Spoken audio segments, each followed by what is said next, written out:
Isang maulan na hapon po sa ating lahat mga kabakyard. So habang nakatingin ako kanina sa aking mga alagang ibon, mayroon ako napansin. So yan ang ibabahagi ko sa inyo ngayon dahil mayroon tayong good news and bad news. So samahan nyo ako mga kabakyard para malaman ninyo kung ano ba ang mga bad news at good news na nangyayari ngayon sa aking ibunan.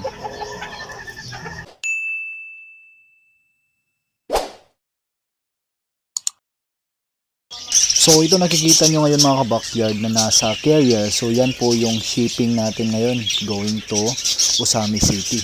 So isa pong pair ng Pearlback Hagoromo ready to breed at saka dalawang pair ng mga normal parakeets and then yung rainbow material parakeets. So yan po ang in-order ng ating isang customer ngayon na gustong mag-alaga at gustong mag-start sa pag-aalaga ng ibon. So shout out sa iyo Ma'am Cordero, salamat sa pag-avail sa aking mga alagang ibon. Sana maparami mo po siya sa iyong area.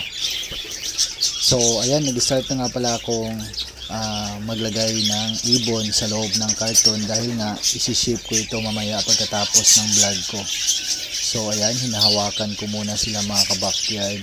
So kondisyon na kondisyon po ang katawan sa mga ibon na to. Actually nasa 8 months old na po ang mga ibon na to. So ready to breed na talaga pag once isasalang ng ating customer na naka-avail.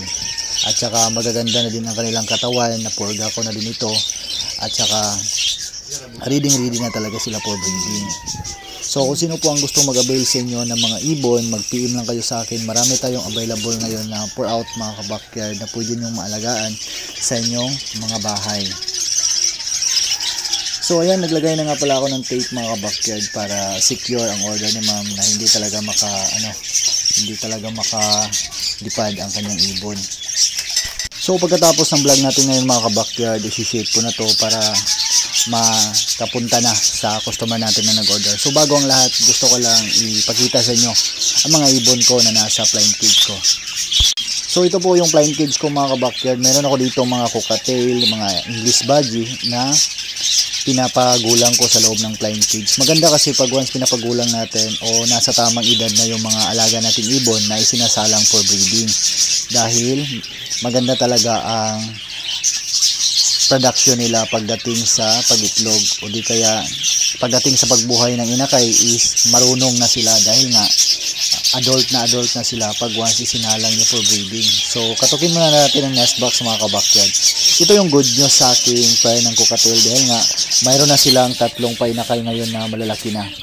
So kung gusto nyo mag-avail ng for hand feed mga kabakyard, pwede din yan. Pwede ko yung i-out sa inyo.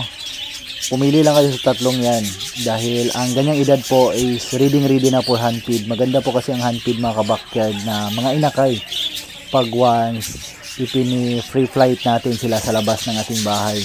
Dahil nga pwede natin silang maturuan ng tricks o di kaya pwede natin silang maturuan na bumalik sa atin na nag-aalaga sa kanila. So ayan, ang parents po sa tatlong mga painakay na to mga kabakyard is ang male po is yung 5 ko na ako katil and then yung female is yung pearl ko na hen. So ayan po yung male and female mga kabakyard na parents nila. So maganda po ang parents na yun mag-alaga ng mga inakay nila. So ang pagsiselect ko nga pala mga kabakyard sa mga pair ko ng cocktail is nagbe-base po ako sa pag-alaga ng parents. Dahil nga pag once magaling mag-alaga ang parents, syempre pag isinalang mo ang kanyang mga anak for breeding is magaling din sila mag-alaga.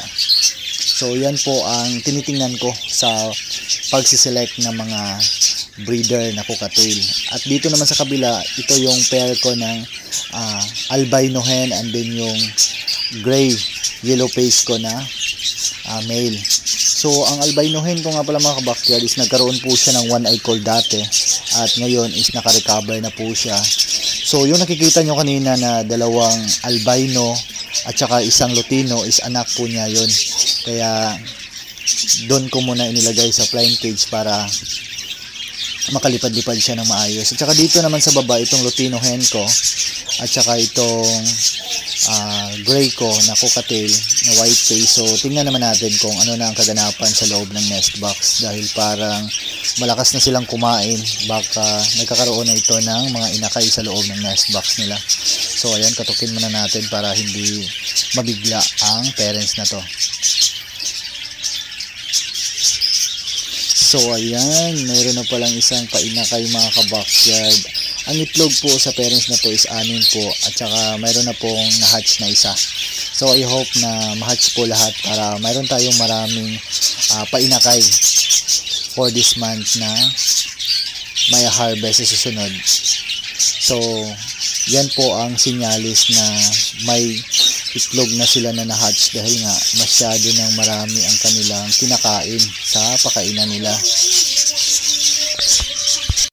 So ang breeder na ito mga ka-backyard is magaling din silang mag-alaga ng mga inakay. Actually 3 clutch na nila ito ngayon, so hanggang 5 clutch po ang gagawin ko sa kanila, at baklasin ko na sila para makapag-relax. So dito naman sa kabilang nest box, ito yung project ko na back to back yellow TCB na English Budgie. So silipin din natin ang nest box kung ano nang nangyari sa loob. So ayan, meron na po silang 2 inakay na mayroon ng mga balahibo na tumutubo sa kanilang pakpak. So first clutch po sa breeder na to mga ka-backyard, kaya 2 lang yung naibigay nila sa akin ng mga sisiw, dahil nga first time pa nila na mag-alaga. Actually ang itlog nito is nasa 3, and then yung fertile is 2. At naiintindihan ko naman sila mga ka-backyard, dahil first time pa nila na magkaroon ng painakay. So not bad sa mga first timer na ibon. So ito yung sinasabi ko sa inyo mga ka-backyard na bad news sa aking ibunan, dahil itong pair ko ng Sky Blue Spellback Hagoromo is namatay po siya kahapon pagkapakain ko nito. So maganda pa ang kanyang katawan, at saka malusog naman siya. Actually sinasalang ko na ito for breeding, dahil nga katatapos ko lang nag-harvest sa kanyang 3 mga painakay. So sayang na sayang, isa pa naman ito sa pinakamagandang breeder ko dito sa aking ibunan na double crest Spellback Hagoromo. So ang partner po niya is yung spangle ko na male. So sayang na sayang talaga. Ano kaya ang nangyari dito? Dahil kaninang umaga mga ka-backyard, pagbibigay ko ng seeds at no minamasdan ko sila is i-start na silang mag-breeding. So ngayong hapon, pagtingin ko, ayan, nakahandusay na yung female.